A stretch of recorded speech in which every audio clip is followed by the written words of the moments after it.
Oke, kita sudah pukul 7. Sekali lagi selamat malam Bapak Ibu Saudara-saudara yang sudah bergabung di acara bersama kita bisa. Shalom, kiranya kita boleh diberikan kekuatan dan kesehatan senantiasa dari Tuhan. Apa kabar Bapak Ibu Saudara-saudara? Ya, mari kita akan memulai acara ini. Kita akan berdoa terlebih dahulu. Bapak, kami bersyukur untuk malam hari ini. Tuhan masih memberikan kesempatan untuk kami hidup. Kami pada malam hari ini akan belajar. Kami akan mendengar rekan kami berbagi. Kiranya Tuhan menolong setiap kami. Kami boleh diberkati melalui perbincangan pada malam hari ini. Tuhan juga memakai momen ini untuk menguatkan kami, menegur kami, dan Engkau yang memberikan hikmat bagi kami dalam menjalani hari-hari kehidupan kami. Sertai narasumber yang akan berbicara, Tuhan menguasainya, memberikan hikmat baginya. Terima kasih di dalam nama-Mu Yesus, kami mohon acara ini biarlah boleh berlangsung dengan baik. Amin. Ya, Bapak Ibu Saudara-saudara, saya akan bacakan Amsal 15. Amsal 15 ayat 13 hingga yang ke-14 ya. Hati yang gembira membuat muka berseri-seri, tetapi kepedihan hati mematahkan semangat. Ayat 14, hati orang berpengertian mencari pengetahuan, tetapi mulut orang bebal sibuk dengan kebodohan. Saudara-saudara, segala perilaku manusia yang muncul di permukaan itu berasal dari dalam atau inside manusia itu sendiri, yaitu hati dan pikiran atau perasaan atau emosi, gitu ya. Pikiran yang kotor tentu akan menghasilkan perkataan yang kotor atau perilaku yang kotor. Perasaan duka cita, kesedihan itu memunculkan keluarnya air mata atau bahkan kemarahan, gitu ya. Nah, sebaliknya pikiran yang sehat itu menghasilkan satu perilaku yang baik, memberkati orang lain, suka menolong, berbagi, dan lain sebagainya. Perasaan-perasaan sukacita, gembira itu menghasilkan senyum yang memberkati banyak orang. Nah, hati yang gembira memberi semangat, ya, Amsal berkata demikian. Hati yang gembira itu menghasilkan muka yang berseri-seri, menghasilkan sukacita, gitu ya. Pikiran yang diisi dengan pengetahuan yang baik juga menghasilkan pengertian atau hikmat di dalam menjalani berbagai kehidupan di dunia ini. Nah, malam hari ini Bapak Ibu Saudara-saudara, kita akan berbicara tentang sumber dari perilaku yang muncul, yaitu perasaan kita, pikiran kita, emosi yang ada di dalam diri kita ini. Dan sumbernya itu sangat berdampak begitu besar. Ya. Nah, saya akan mengundang narasumber, Bapak Ibu pasti sudah mengenalnya, ya, Ibu Stefani Sutejo. Dia adalah jemaat GKI Ngage. Sebentar, saya sambil invite ya. Orang istri dan ibu dari 2 anak gadisnya. Dia seorang konselor yang saat ini penuh waktu bekerja di UK Petra ya, di pusat konseling. Nah, beliau cukup memahami akan hal ini, mempelajarinya dengan baik, dan mari bersama-sama kita akan mendengarkan sharing yang akan dibagikan bagi kita. Oke, saya belum nah, ini dia. Oke, halo. Saya panggilnya Cik ini. Cik Stef, halo. Apa kabar? Iya, halo. Iya, halo Oke. Bro. Baik-baik. Lama nggak ketemu ya? Iya. Sehat-sehat. Ketemu lewat layar. Iya, ketemunya Ya, di puji layar. Tuhan. Sehat-sehat ya. Kok hari di rumah apa Iya, masih pergi ini? lagi keliling-keliling sama anaknya di luar rumah ini. Cari Oh, hawa. cari hawa segar ya. Iya, iya, iya. Wah, luar biasa ya. Iya. Oke. Ya, hari ini kita akan membicarakan tentang membangun pikiran dan emosi ya yang sehat di tengah pandemi. Nah, Bapak Ibu saudara-saudara, kita bersyukur malam hari ini satu kesempatan yang berharga, ialah kita boleh bersama-sama menyimak, mempelajari apa yang akan di-sharingkan.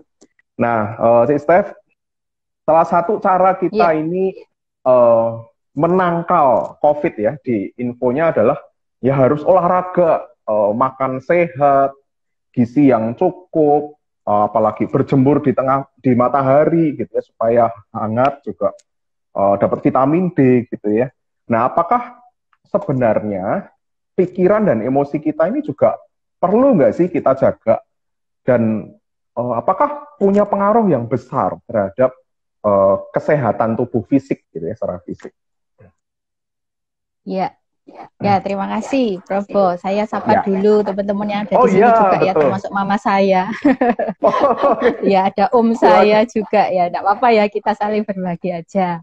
Iya, ya betul sekali ya. Kalau menurut saya memang kita kan diharapkan protokol kesehatan ketat ya, jaga kesehatan yang baik. Tapi kadang-kadang justru bagi saya musuh terbesar kita itu juga nggak boleh kita lupakan dari pikiran dan emosi kita ya.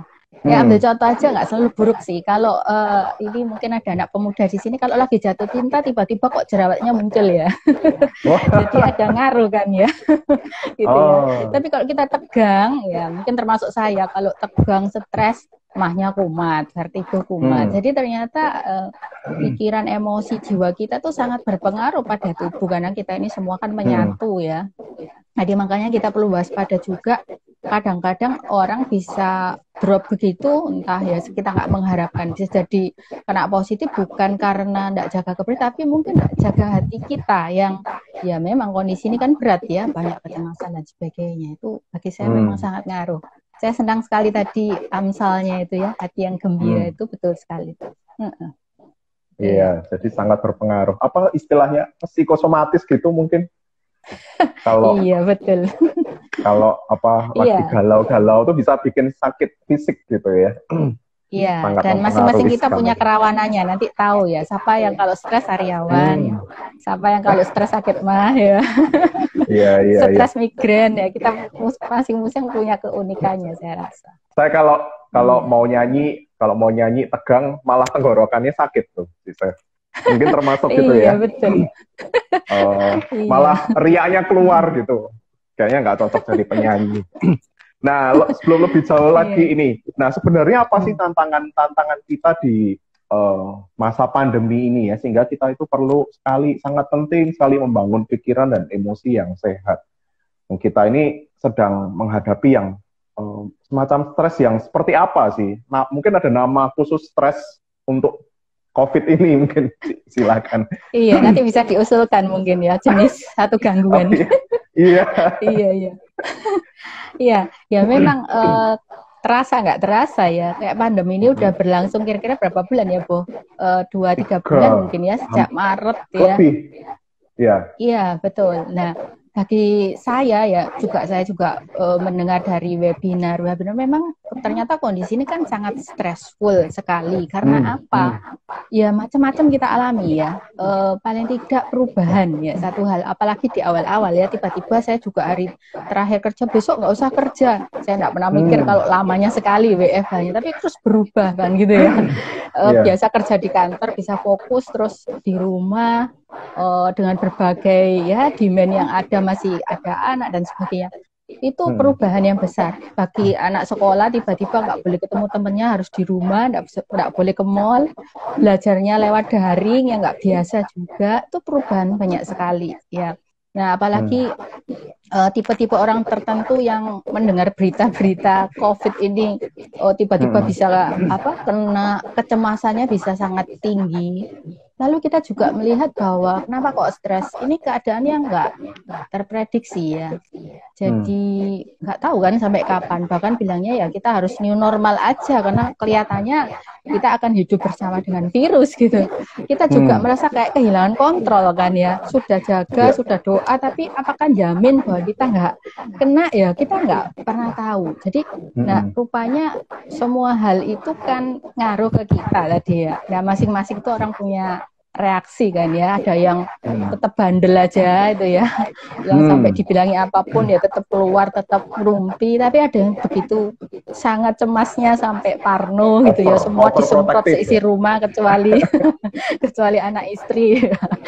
Nah, terus jadi ya semua orang punya reaksi yang macam-macam, termasuk saya sendiri. Saya awal-awal juga hektik ya, dan ya memang dasarnya gampang cemas, jadi kecemasannya tinggi juga gitu. Kita punya reaksi dan ya ternyata tuh wajar bahwa kita rasa cemas, kita rasa bosen, apalagi anak-anak remaja, anak pemuda, anak-anak kecil ya. Anak saya juga sudah memang kapan mah bisa pergi ya, dan jadi ada rasa kehilangan ya. Ada rasa kehilangan ketika kita kenal siapa, orang terdekat kita tiba-tiba juga nggak ada, kena positif, ya bahkan ada yang satu keluarga kan ya, seperti itu. Jadi ya memang stressful sekali, ya sangat stressful. Terutama kalau sekarang mulai kena dampak ini ya, pekerjaan ya. Ada yang gajinya dipotong, ada yang bahkan omsetnya merosot tajam, dan itu benar-benar tidak terkira. Itu saya rasa, dan gimana kita mengatasinya, dan lebih repotnya dalam situasi pribadi ini stressful, kita ngumpul di rumah kan ya, dengan stresnya sendiri-sendiri. Anaknya stres, bapaknya stres, ibunya stres, emaknya stres ya. Sehingga ini kabar-kabarnya kan banyak KDRT meningkat, perceraian meningkat, karena ya kondisi kita lagi mood nggak baik, nyatu ya, dan nggak tahu ngelolanya gimana. Jadi memang ini keadaan yang sangat berat menurut saya sih. Betul.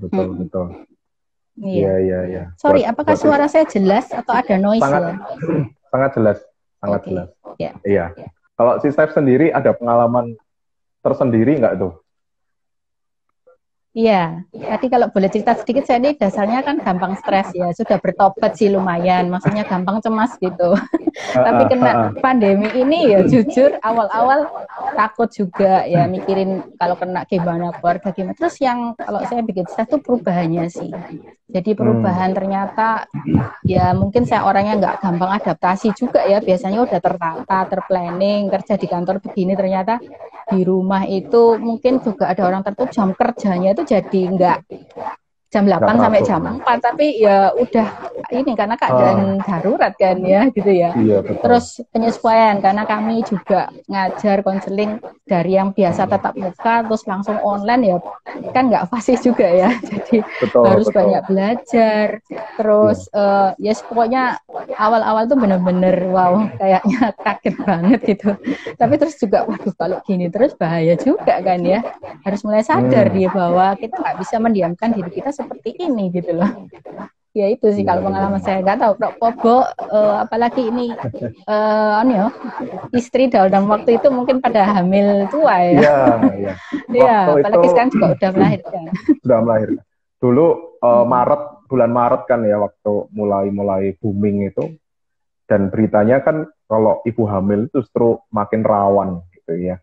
Waktu itu kami masih tinggal di apartemen juga yang selalu ketemu orang, selalu pegang fasilitas, lift, pintu yang dipegang bersama-sama itu parnonya minta ampun. Jadi saya harus keluar, mau nggak mau harus pergi, beli ini itu, sedangkan istri saya kan, Juli kan ya udah banyakan di rumah. Gitu. Tapi kan saya harus bersentuhan dengan banyak hal, belanja, pas pulang, dan itu cukup pikirannya tuh, wah ini kalau bisa kena ini bahaya gitu kan. Terus mau nggak mau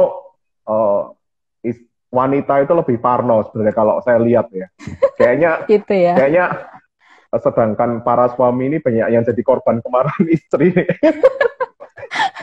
Kalau mau buktinya harus disurvei loh ya. Harus disurvei loh ya. Saya pertama sih, waduh, jadi ya karena itu tadi parnonya itu jadi overprotective, wah bisa jadi konflik juga kan itu kan ya. Misalnya saya yang kadang pulang kan nggak pernah mandi, tapi harus mandi. Sedangkan saya kadang malas mandi misalnya gitu kan, harus mandi. Wah itu jadi stressful juga itu. Lumayan, waduh, jadi perubahannya seperti itu. Iya. Begitulah. Jadi derajat stresnya, derajat parnonya bisa beda-beda, juga bahaya ya di rumah ini. Iya, dan sekarang punya anak ya makin ngeri juga gitu sebenarnya. Gitu.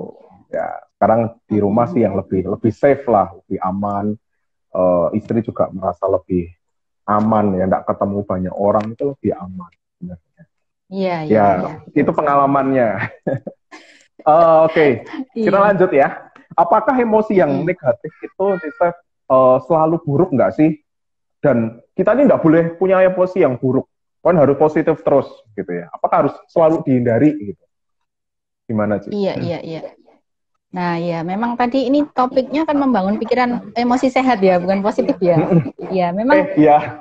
Kadang kita itu merasa kalau yang emosi itu kan macam-macam ya. Biasanya orang menyebut yang negatif apa sih? Sedih, marah, jengkel, ya gitu ya. Galau gitu. Tapi kalau yang positif ya hati yang gembira, surprise ya kayak gitu. Jadi seolah-olah kayak ya kita tidak boleh. Apalagi kadang kita sebagai orang Kristen juga, jangan sedih loh ya apa. Tapi sebenarnya kalau menurut saya sih. Oh betul, menurut saya juga di Alkitab jelas ya, asalkan itu memang pada tempatnya kok ya wajar ya. Nah kalau misalnya kita kehilangan orang yang kita kasihi, kita nggak boleh sedih, kita harus sudah langsung positif, itu sakit juga ya maksud saya. Jadi artinya kalau memang kita lagi sedih, kita lagi cemas ya nggak apa-apa juga gitu loh. Tapi kan nanti itu pada gitu porsinya. Iya, nanti kalau justru ditahan itu ditolak semua, bagi saya itu malah nanti PR-nya konselor banyak.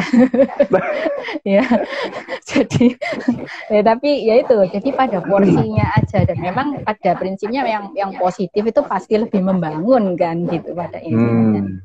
Itu. Jadi kita nggak salah kaprah lah ya, negatif nggak apa-apa juga, bagian dari hidup itu. Tuhan juga kasih toh, Tuhan juga kasih itu emosinya macam-macam. Jadi kalau ada yang sedih tapi malah ketawa terus tuh bisa hubungin si Steph ya. Tak kasih intro buat aja dulu. Oke. Berarti nggak selalu buruk, nggak perlu dihindari juga, tapi ya itu jadi proses yang alami, tapi ada porsinya. Oke. Nah, apa langkah yang perlu kita lakukan sih, Steph, kalau kita ini untuk membangun pemikiran dan emosi yang sehat itu gimana sih? Khususnya ini di masa yang banyak stressfulnya ini, gimana sih? Betul, di masa ini ya.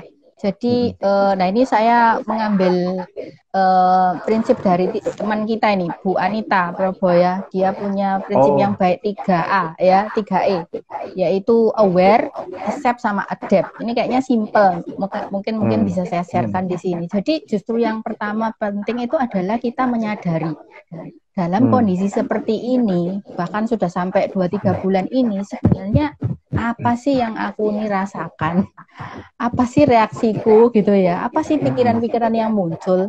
Itu perlu disadari dulu.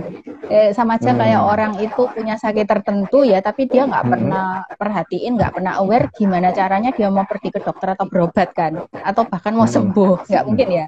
Jadi kan kadang kita datang ke dokter supaya kita tahu aku ini sakit apa, diagnosanya seperti apa. Jadi bagi saya sih sama. Dalam kondisi kayak gini, ayo kita lihat, periksa diri kita, jangan diabaikan, jangan ditolak, tapi aware apa sih. Nah, kadang orang yang nggak terbiasa ya, karena hidupnya bergulir terus, apalagi dalam keadaan cemas, nyemasi mana, kumannya ada di mana ya kan, itu malah nggak aware kan. Ya bagi saya kalau yang paling mudah itu tanya aja sama keluarga gitu kan, kita di rumah saja ya. Kira-kira aku ini berubah kayak apa? Aku nggak apa-apa, baik-baik, tapi katanya anak, mama yang dulu baik sekarang jadi kayak naga ya misalnya, kayak naga. Ya. Karena mendadak suruh jadi mama, jadi guru les ya. Suruh kalau jadi pintar masak nggak masalah ya sih ya. Iya. Papanya jadi untouchable misalnya ya, terus gampang kuringan misalnya, tapi papa nggak sadar, masa enggak aku baik-baik saja gitu ya. Mungkin anaknya jadi sleeping beauty, senangnya tidur, melulu mager, rebahan terus karena bingung mau ngapain juga. Jadi ya enggak apa-apa, mungkin orang terdekat itu bisa menolong kita untuk lebih aware. Nah, saya justru pengen yang dengar di sini ada 23 ya, mungkin bisa tulis di kolom komen ya. Aku merasa apa sih di masa ini, paling merasa apa apa gitu ya. Jadi kita juga bisa saling belajar nih teman-teman ini pergumulannya apa gitu. Mari Bapak Ibu saudara-saudara kita tulis di komen ya supaya kita interaktif juga aktif. Jadi gini ya Cik Steph ya, mungkin perubahan apa yang tiba-tiba itu di luar kebiasaan ya, sifat-sifat apa yang muncul itu bisa diberi nama istilahnya ya Cik ya. Betul. Iya, itu satu langkah awal untuk pemulihan itu begitu biasanya. Untuk kita bisa menamai, iya aku ini sedih ya, iya aku ini cemas ya, iya aku ini takut ya. Itu penting untuk kita bisa mulai aware dengan diri kita.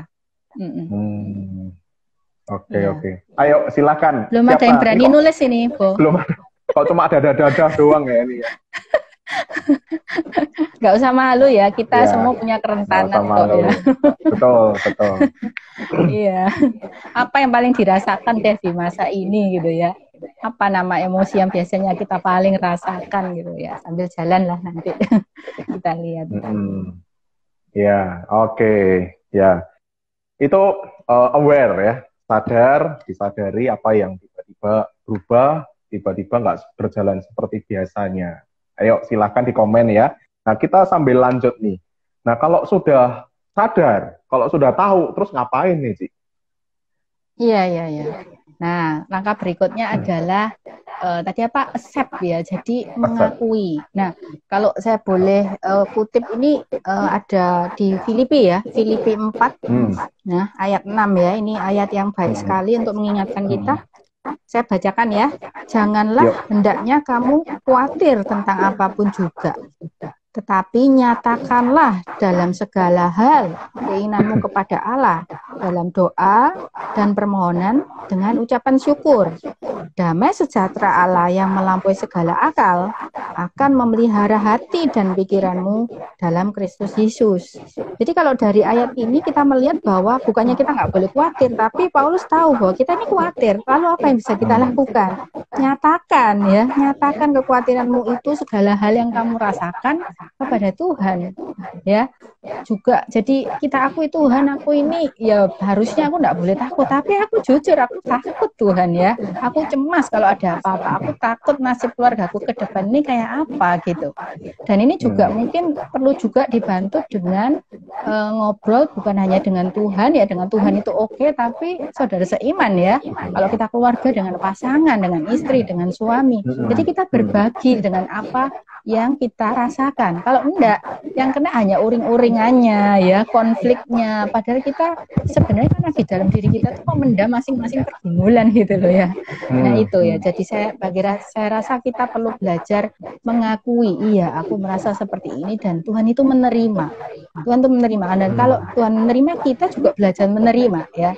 Bagi saya kita bisa menghadapi hidup ini dengan lebih baik. Terutama di sini adalah kita menerima bahwa kita memang sudah kehilangan kenormalan yang dulu ya. Last normal itu sudah nggak ada lagi dan kita masuk ke new normal yang ya begini ini gitu. Kalau kita hanya misalnya kok nggak kayak dulu, kapan balik kayak dulu, susah kita untuk move on ya. Tapi ketika ya sudah, aku terima, aku akui, ini sulit, ini nggak enak, tapi gimana ya aku bisa survive dengan kondisi seperti ini. Jadi itu yang akan menolong kita. Oke, jadi accept itu justru pertama itu dimulai kalau saya dengar tadi dengan verbal ya, menyatakan sesuatu kepada Tuhan yang terutama juga kepada sesama gitu ya. Dan habis itu ya menerimanya ya, memang keadaannya seperti ini, tidak boleh menengok ke belakang terus gitu ya Cik ya. Harus menatap ke depan dan ya jalani gitu ya.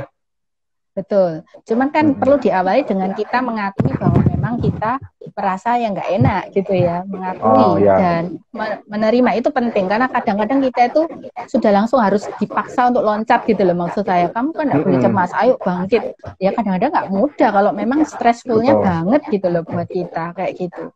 Dan kenapa saya bilang kita perlu share sama orang? Kadang merasa nggak ketika kita tuh punya masalah, kalau kita pikirin sendiri, kita gombalin sendiri, tapi kita kesempatan untuk cerita sama teman baik ya, sama hamba Tuhan itu membuat kita plong ya, seolah-olah masalah kita tuh separuh udah hilang, padahal mungkin masalahnya belum hilang, tapi ada kelegaan gitu loh ya, atau ada rilis ya, itu yang penting gitu ya.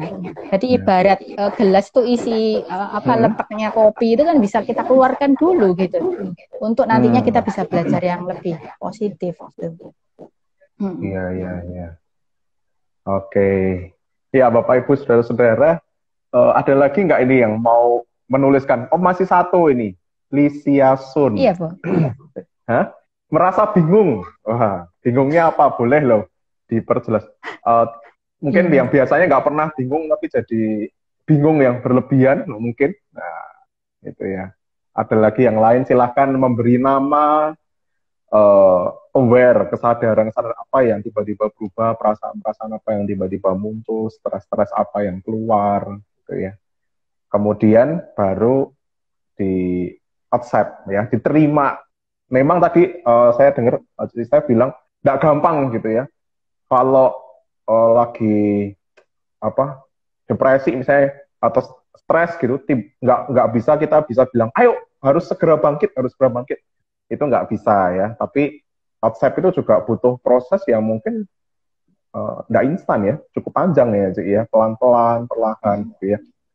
Apa ini, galau, jadi 4L di rumah, apa itu 4L? Pak Sony, 4L, apa ya 4L? Ini kuis nih malahan Pak Sony. Oke. Mungkin lo lagi kali, Pak Sony. Oh, lo lagi mungkin. Lo lagi lo. Mungkin lo ya, nggak tahu kalau ada singkatan yang lain. Ya, kan nggak dikasih tahu ya, jadi kita menafsir sendiri. Takut keluar rumah, gitu. Maksudnya mungkin jadi parno itu tadi ya, kecemasan waktu mau keluar gitu ya. Iya. Oke, terima kasih. Ada yang mau ditanggapin, Sister? Nggak apa-apa deh, jalan dulu aja. Terima kasih ya. Sudah mau sharing ya. Silakan yang lain ya. Oh, betul sih, betul. Lo lagi, betul. Oh ya.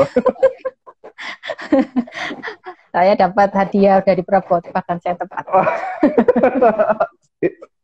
Iya. Lo lagi ya. Jadi ini salah satu stres yang penyebabnya stres ini ya, lo lagi ya. Oke. Kita lanjut ya, Bapak Ibu saudara. Setelah aware, accept, terus apa ini, Ci? Ya, tadi yang ketiga itu adapt ya. Nah, pada saat itulah kita mulai bisa mengumpulkan energi ya. Sudah bisa beralih fokus untuk beradaptasi, untuk bisa move on gitu ya. Nah, kalau saya pikir seringkali orang lebih bahagia itu bukan karena masalahnya lebih sedikit ya. Belum tentu sih, tapi ketika dia itu bisa memaknai realita masalah yang dihadapi itu dengan pas gitu ya. Karena kadang orang masalahnya sepele pun bagi kebanyakan yang lain itu bisa jadi masalah yang gede banget kan buat dia. Karena apa ya, pikirannya negatif yang bunga berbunga ya, emosinya yang nggak bisa move on seperti itu. Nah, saya mau membagikan satu statement yang saya rasa ini sangat baik untuk saya sendiri juga, bahwa apa yang kita hadapi dalam hidup itu kadang kita nggak punya pilihan ya. Tapi bagaimana kita menghadapi itu selalu ada pilihan. Saya ulang ya, jadi apa yang kita hadapi dalam hidup ini kadang kita nggak punya pilihan. Tapi bagaimana sikap kita untuk menghadapinya, itu kita punya pilihan. Ya, contoh katakanlah anak-anak pemuda remaja kan merasa nggak punya pilihan ya, tiba-tiba suruh harus di rumah dan harus lewat online, nggak seneng, enak ketemu teman-teman gitu ya. Dan kita harus mengalami apa banyak ya, kita merasa aduh aku nggak mau, tapi mau nggak mau tiba-tiba kita kena sakit, kita kena musibah, pekerjaan kita jadi sulit. Kita nggak bisa nolak itu di luar kontrol ya. Tapi bagaimana kita menyikapi, ternyata kita itu punya pilihan loh ya. Pada umumnya ketika kita mengalami yang nggak enak, ketika kita mengalami kesulitan, ya pasti kita takut, kita cemas, bahkan mungkin putus asa. Mungkin dalam kondisi ini kita juga jengkel, kita marah, kenapa kok keluargaku kena, itu seperti itu ya. Itu pada umumnya. Tapi bisa juga kan kita itu punya pilihan yang lain, bahwa oke, dalam kondisi ini aku bisa tetap menjaga supaya apa? Aku tetap tenang misalnya. Aku tetap optimis. Aku tetap mau percaya bahwa Tuhan itu menolong, walaupun secara akal itu nggak tahu lah uang itu bakalan dari mana untuk mencukupkan keluarga kita, tapi aku mau tetap belajar percaya. Dan kalau dipikir mending mana ya, Bo? Maksudnya ketika kita itu menghadapi sesuatu yang sudah nggak enak, ditambahi lagi dengan panik. Kalau saya tambah blocking, tambah nggak karuan gitu ya. Kita tuh apa-apa udah panik itu tambah wes kacau gitu ya. Tapi malah nggak selesai masalahnya. Betul, ya itu akan menambahi lagi kan gitu loh. Nah, jadi kadang-kadang itu istilahnya kita tuh perlu menyiasati diri sendiri gitu ya. Kalau masalahnya memang udah berat, kesulitan kita itu banyak. Tapi kalau kita bisa menyikapinya dengan lebih positif, lebih siap, itu akan menolong kita sekali untuk menanggung beban itu, ya. Jadi ibarat kayak kita itu dalam hidup kita masing-masing kan bawa ransel realita hidup kita masing-masing ya, salibnya kita gitu ya. Itu mungkin udah berat, tapi kadang-kadang banyak kita membiarkan ditambah-tambahi batu-batu berat lagi yang asalnya dari pikiran negatif kita gitu loh. Emosi-emosi yang nggak pas yang kita biarkan gitu ya. Misalnya terus disakitin orang dan kita terus menyimpan sakit hati itu, selalu jengkel, selalu marah. Itu kan nambahin beban lagi gitu maksud saya. Padahal apakah kita harus? Ya wajar memang ya wajar. Tapi apakah kita harus? Kita punya loh pilihan lain. Walaupun nggak gampang untuk belajar, ya wes tak lepaskan. Ya wes aku tak lebih percaya gitu. Dan itu akan menolong kita. Ingat apa apakah dengan kekhawatiran menambah sehasta aja pada jalan hidup kita ya? Apakah dengan menghadapi sesuatu lebih kuat itu membuat kita lebih, ini kan enggak juga ya. Seperti itu. Jadi maksud saya kita sebenarnya punya hal yang masih bisa kita kontrol loh, yaitu pikiran kita dan emosi kita untuk tidak kita biarkan kita umbar dan kita kalah dengan kondisi gitu. Tapi itu yang membuat akhirnya kita bisa lebih kuat, lebih tahan, lebih positif menghadapi apa yang selama ini harus kita hadapi. Itu sih menurut saya kita perlu belajar. Jadi, itu yang sikap itulah yang ada banyak cara kita bersikap, itulah yang bisa kita pilih, dan itulah yang menentukan bagaimana kita menghadapi, beradaptasi dengan stres-stres yang hadir itu ya, atau masalah-masalah yang terjadi gitu ya. Iya. Oke. Iya. Kita bisa pikirkan ya, kalau misalnya menghadapi semuanya ini, terus pikiran kita kan bilangnya apa, aduh rasanya nggak mungkin Tuhan, aku nih bakalan nggak bisa ini ngadepin ini ya. Atau kita mikir, wes hidup ini aduh kok kayak gini ya, benar-benar nggak menyenangkan, apalagi yang mau kita harapkan. Kalau kita membiarkan itu di dalam kepala kita dan itu terus ada, coba kita pikirkan apa akibatnya. Bagaimana kalau kita punya pilihan yang lain, misalnya gini, iya memang kerjaanku ini luar biasa berubahnya ya, tapi Tuhan, aku tahu Tuhan akan pelihara, misalnya gitu ya. Aku tahu hidup kayak gini gak enak, aku pengen ini gak bisa. Tapi mungkin tetap ada hal-hal yang bisa aku nikmati dan aku lakukan ya, gitu. Bahkan mungkin ini Tuhan saatnya untuk aku do something untuk orang lain. Nah bagi saya, itu akan beda sekali loh kita itu menghadapi hari-hari ini gitu loh. Nah itu maksud saya. Ya, oke. Thank you, Sister. Ya Bapak Ibu Saudara-saudara, itu tadi ya ada 3 hal yang bisa kita lakukan atau kita latih juga, dan ini saatnya yang tepat untuk dalam menghadapi berbagai kesulitan yang bersama-sama yang kita alami, tapi munculnya bisa beda-beda gitu ya. Kita belajar pertama aware, kemudian yang kedua accept, menerima keadaan yang ada, kemudian beradaptasi, memilih apa yang harus kita kerjakan, bukan dengan tegang, gugup, dengan ketakutan, tapi bisa dengan tenang gitu ya, memikirkan bagaimana kita harus bersikap. Nah Bapak Ibu Saudara-saudara, kami rindu Bapak Ibu boleh aktif juga bertanya, silahkan. Ada yang mau share atau mau tanya dengan Si Stefani berkaitan dengan tema kita pada malam hari ini, silahkan. Iya. Oh ya, Bo, sambil nunggu tadi, boleh nggak ya saya tambahkan? Tadi kan saya baca dari Filipi 4 ya. Tadi kan dari ayat 6 itu sampai 7, dan ternyata kan ada kelanjutannya ya.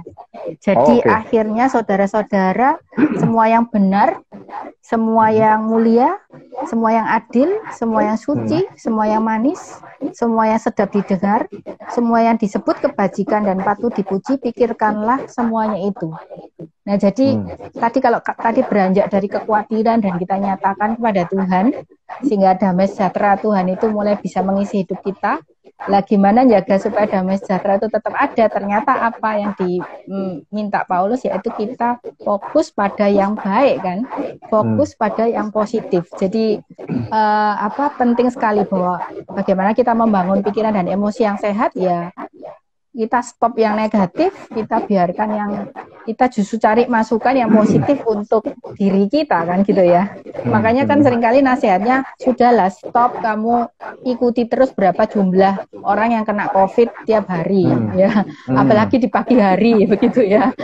Itu menambah Surabaya tambah gelap hitam ya. Itu menambah asupan negatif ya buat kita ya. Tapi bagi saya ya lebih baik bangun pagi ya. Kita justru ingat Tuhan akan sertai kita hari ini, Tuhan akan lindungi ya. Sesuatu yang positif, firman Tuhan yang kita, yaitu apalagi dari renungan Ngagel kan bagus sekali ya. Tadi pagi bicara tentang insomnia juga Pak WP bahasa itu akan menolong kita bagi saya. Jadi mau positif ya masuk yang positif gitu. Maka ya kita akan dikuasai oleh yang positif menurut saya seperti itu. Walaupun itu nggak gampang ya, tapi usaha ya. Iya. Betul. Wah, ada 2 pertanyaan ini. Saya bacakan yang pertama dari Bu Susi. Bagaimana kita harus bersikap bila sebagai seorang karyawan? Mungkin kurang jelas atau gimana sih, Steph? Bu Susi bisa mungkin. Diulang, Bu, gimana? Bagaimana kita harus bersikap bila sebagai seorang karyawan? Mungkin Bu Susi maksudnya karyawan yang seperti apa atau apa gitu, bisa dijelaskan lebih lanjut Bu Susi, maaf.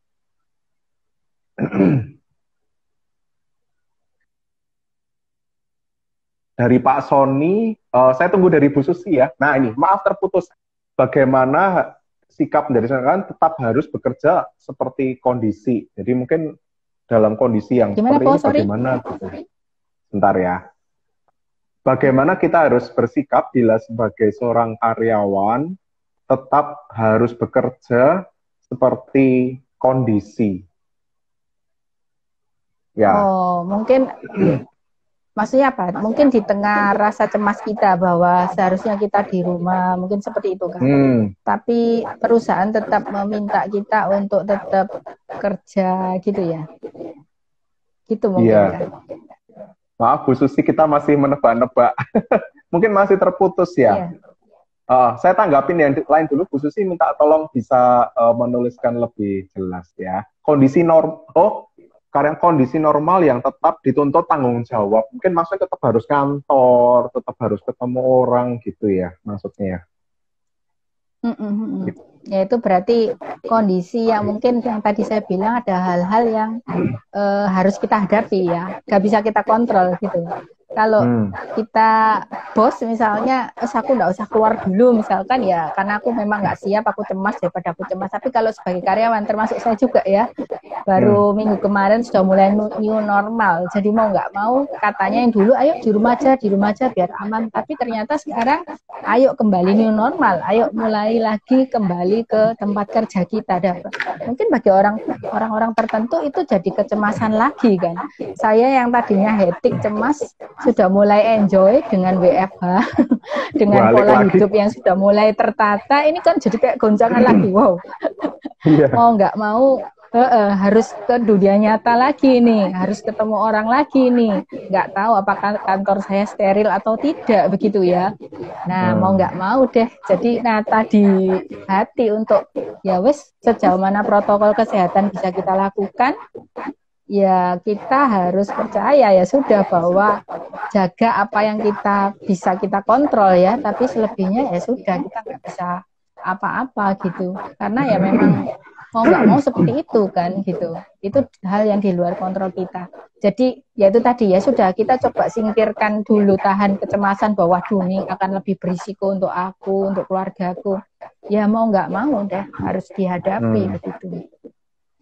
Jadi kelihatannya ya di masa ini tuh kita memang diberi Tuhan kesempatan untuk menumbuhkan keterampilan kita untuk bisa terus beradaptasi ya. Karena saya ini juga orang yang nggak gampang untuk berubah ya. Tapi kelihatannya di dalam masa ini mau nggak mau kita dipaksa untuk dari yang dulu normal lalu berubah di masa pandemi. Sekarang masa pandemi berubah lagi ke new normal. Ya nanti kondisinya kayak apa juga nggak tahu lagi seperti apa. Kelihatannya ya itu yang harus kita latih memang gitu ya untuk bisa selalu survive ya dengan kondisi yang ada. Oke. Yang pasti itu ya, justru kalau kita malah panik, kita malah semakin sikapnya semakin itu ya apa? Ya bisa salah sikap, salah perilaku. Tapi waktu kita bekerja harus masuk lagi, ya kita harus tenang, protokol semuanya lakukan yang terbaik gitu ya, Steph ya. Kalau panik malah makin efek-efeknya dia capek kok kerjanya kok jadi cepet capek ya, ternyata tegang gitu ya. Iya. Dan itu memang saya alami loh, jujur saya agak tegang ketika mau masuk new normal. Iya, karena mikirin banyak hal sih, termasuk kalau kita berdua udah kerja terus anak-anak gimana? Karena anak tetap harus di rumah kan, siapa yang jaga? Iya, betul. Seperti apa mereka kan seperti itu kan ya. Terus ya itu tadi kecemasan dan lain. Jadi memang harus berusaha keras untuk melihat yang positif. Jadi ketika saya berangkat kerja hari pertama itu, wah syukur ya masih bisa keluar rumah akhirnya. Aku bisa melihat kampus lagi. Jadi mencoba untuk mensiasati pikiran ini supaya nggak tergerus dengan kecemasannya itu lagi sih gitu. Melihat sisi yang baik, sisi positif gitu. Jadi nggak terjadi sehari 2 hari ya, tapi ya bisa seminggu mungkin baru tertata, tidak masalah ya, Steph ya. Jadi ya, sudah mulai tenang terus, betul, sudah mulai tenang tiba-tiba nggak sengaja baca WA lagi dari teman, ternyata ini ada satu orang kena COVID langsung, udah kena lagi.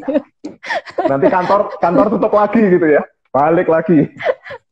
Berubah lagi. Iya. Aduh, oke. Jadi memang harus minta karunia Tuhan untuk ya menyikapi apa yang harus kita hadapi. Ya, sudah selebihnya serahkan ke Tuhan gitu. Ya, betul. Berserah. Itu ya Bu Susi ya. Terima kasih. Semoga menjawab ya. Semoga bisa menjawab, menguatkan. Ini dari Pak Sony, next pertanyaan, bagaimana tips sederhana menempatkan emosi pada porsinya, kemudian sepertinya mirip-mirip, coba saya baca punyanya Pak Edi. Tips atau langkah apa yang harus kita lakukan bila saat ini kerjaan kita sudah terhenti sama sekali, padahal kita sudah mempunyai planning tahunan. Oke, yang Pak Sony sepertinya nanti ada di terakhir ya, Ci ya, ada tips untuk membangun emosi yang sehat pada porsinya ya, nanti bisa dijawab terakhir ya. Yang Pak Edi dulu mungkin bisa ditanggapin dulu, Ci Steph. Langkah apa yang harus kita lakukan bila saat ini kerjaan kita sudah terhenti sama sekali, padahal kita ini sudah mempunyai planning tahunan. Wah ini, kayaknya ini itu harusnya Pak Sony yang jawab itu, Jumat lalu kan. Tentang itu ekonomi ya. Betul. Tapi betul sekali Pak Edi tadi ya. Memang yang mengalami seperti Pak Edi dan banyak sekali memang. Jadi ya kalau saya melihat kehidupan yang di mahasiswa saya, keluarganya itu memang luar biasa ya kayak gitu.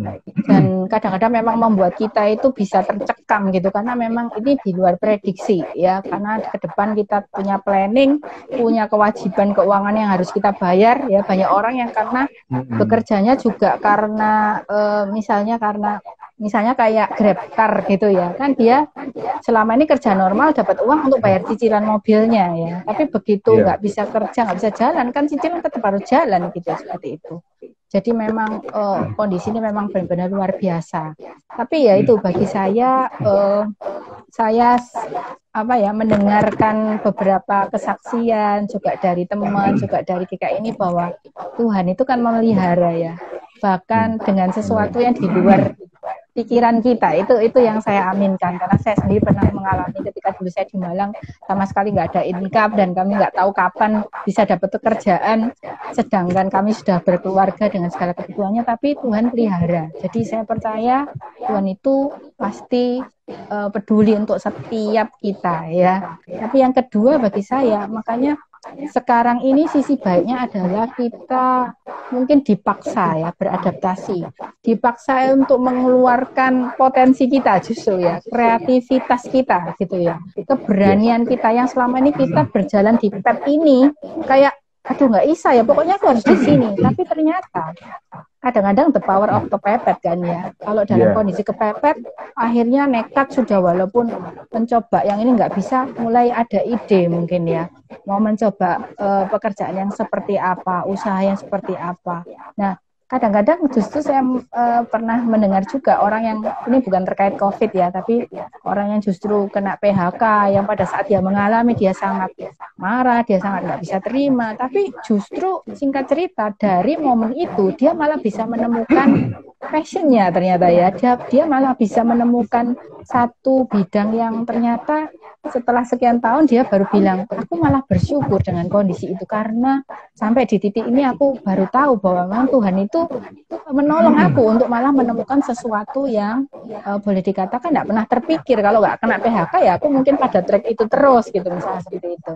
Nah, jadi itu sebagai contoh, saya tidak menyamakan ya, kita punya pergumulan masing-masing, tapi artinya yaitu selalu ada celah. Mungkin Tuhan justru meminta kita diberi kepekaan untuk celah apa ya yang masih kita bisa usahakan. Yang ya tidak tahu, siapa tahu itu justru menjadi satu pintu baru ya buat kita. Amin, betul. Iya. Kalau saya bilang Tuhan itu super kreatif. Jadi Tuhan itu super kreatif karena nggak cuma kita tiba-tiba dapat uang 1 M gitu, atau kita tiba-tiba dapat kerjaan yang luar biasa. Ternyata berkat Tuhan itu nggak melalui hal-hal yang kita pikirkan, tapi di luar apa yang kita bayangkan. Ternyata, kok bisa Tuhan itu menolong dengan cara-cara yang sangat kreatif gitu ya, yang bisa membuat kita terus survive dan kita tetap berserah terus gitu ya, tetap percaya terus bisa melalui ini, bisa mengembangkan karya yang lain juga ya, tetap aktif, produktif. Yes, betul, thank you. Yeah. Wow, waktunya sudah ternyata nggak kerasa ya, sudah mepet. Oke, yang terakhir nih, pertanyaan dari Pak Sony tadi, apa sih, ada nggak tips praktis untuk membangun pikiran dan emosi yang sehat di tengah kondisi ini? Silakan sih. Iya. Jadi mungkin ada beberapa hal, tapi bagi saya yang paling penting itu memulai hari itu dengan menyeting hati ya. Jadi yang disetting itu bukan cuma HP kan ya, tapi hati perlu juga disetting kan ya. Yes. Itu bayangkan kalau kita bangun sudah dengan pikiran yang enggak karuan ya, sudah dengan, jadi kita mau happy atau enggak hari itu tuh kadang ditentukan dengan apa komitmen kita, apa keyakinan kita di pagi hari ya. Jadi bagi saya itu penting sekali untuk kita, apalagi sebagai anak Tuhan, makanya mungkin perlu saat teduh pagi ya, bagi mereka yang bisa disiplin tuh saya salut banget gitu, karena itu ternyata memang penting sekali ya, menyeting hati dari pagi, kita dengarkan firman, kita dengar lagu rohani ya, itu akan menolong kita, dan kita juga katakan dalam doa kita, Tuhan hari ini aku percaya aku bisa hadapi bersama dengan Engkau, walaupun aku bingung ini harus seperti apa, tapi itu ya bagi saya itu. Yang kedua, the power of connection ya, jadi menjaga kontak ya, ngobrol tetap dengan orang-orang terdekat, dengan sahabat, mungkin teman lama, itu perlu tetap diusahakan, walaupun kita ini kan di rumah, tapi ternyata kita kan masih bisa. Kenapa? Obrolan yang positif juga ya tentunya ya teman-teman. Betul ya. Ataupun juga bisa lah saling sharing pergumulanku ternyata begini. Tapi dengan bercerita itu ternyata ya melegakan, membuat kita sadar juga, oh ternyata temanku juga punya pergumulan yang sama, dan itu bisa membantu kita untuk up ya. Artinya kita tuh tetap butuh social distancing tapi jangan lost kontak dengan orang lain. Karena pernah nggak kita itu kadang bad mood tapi terus ditelepon seseorang lalu setelah ngobrol bisa berubah ya, padahal belum tentu ngomongin masalah kita kan, tapi itu bisa merubah suasana hati gitu loh ya. Jadi itu penting sekali bagi kita untuk seperti itu. Yang lain ya olahraga itu sangat membantu mood kita. Dan satu hal mungkin ini ya, terutama kalau kita yang gampang cemas, panik, menjaga itu tadi tubuh kita itu, kalau kita sudah berkeluarga ya itu ini sentuhan dan pelukan itu penting sekali untuk anggota keluarga kita ya. Apalagi kalau cemas itu daerah punggung ya, kita gosok ya, kita itu salah satu bentuk relaksasi kan sebenarnya, karena dengan begitu sentuhan itu, pelukan itu mengeluarkan hormon cinta ya. Hormon cinta itu nanti di-search saja ya, apa efeknya hormon cinta ya, oksitoksin ya, itu menolong kita lebih tenang, menolong kita lebih ayem ya, menolong kita untuk sehat. Itu penting sekali hal-hal yang bisa kita lakukan. Jadi lu laginya bisa positif ya Ci ya. Iya, betul sekali. Lo laginya sama dilos-elos kan. Ini bikin iri yang pacaran. Yang pacaran saya enggak sarankan kan ya. Enggak boleh. Iya. Tapi yang sudah berkeluarga, itu bagi saya itu harta yang kita punya, betul.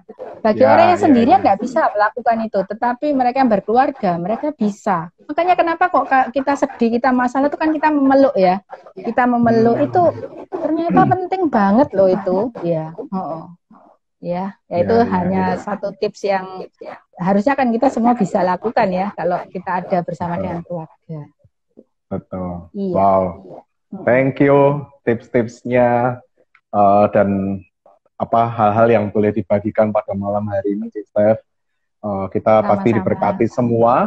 Tinggal bagaimana kita sekarang mulai mempraktekkan, Bapak Ibu Saudara. Mari kita bersama-sama belajar untuk aware, accept dan adapt, dan itu butuh waktu yang bukan sehari 2 hari. Biarlah kita ayo bersama-sama kita belajar bersama-sama, dan yang paling utama kita boleh terus tetap bergantung.